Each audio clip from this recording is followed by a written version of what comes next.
എന്റെ ഉമ്മ പെങ്ങന്മാരെ 5 നേരത്തെ നിസ്കാരത്തിൽ ഒരു വിട്ടുവീഴ്ചയും ഇല്ല.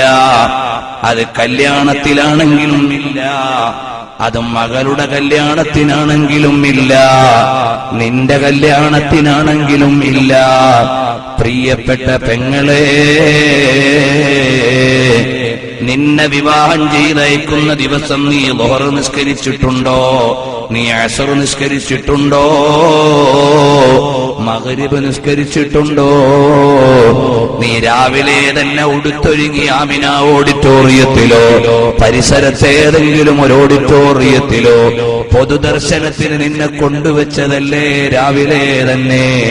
എന്നിട്ട് ദർശനമെല്ലാം കഴിഞ്ഞ് ഉച്ചക്കോ വൈകുന്നേരമോ നീ മണവാളന്റെ കൈപിടിച്ച് പുതിയ ജീവിതത്തിലേക്ക് പോയില്ലേ മോളെ? ആ സമയത്ത് നിന്റെ ളുഹർ നിസ്കാരം മറന്നില്ലേ പെങ്ങളെ? അസ്ർ നിസ്കാരം കളഞ്ഞില്ലേ പെങ്ങളെ? മഗ്രിബ് നിസ്കാരം ഒഴിവാക്കിയില്ലേ മോളെ?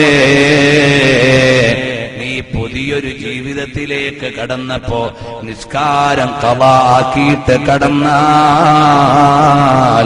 ആ ജീവിതത്തിന് ബറക്കത്തുണ്ടോ?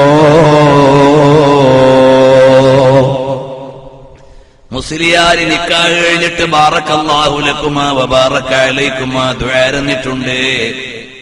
മണവാളൻ ചിലപ്പോ പള്ളിയിലാണ് നിക്കാഹെങ്കിൽ 2 റക്അത്ത് കമന്ന് വീണിട്ടുണ്ട്.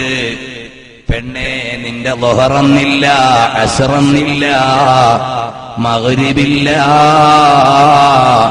നീയൊരു പുതിയ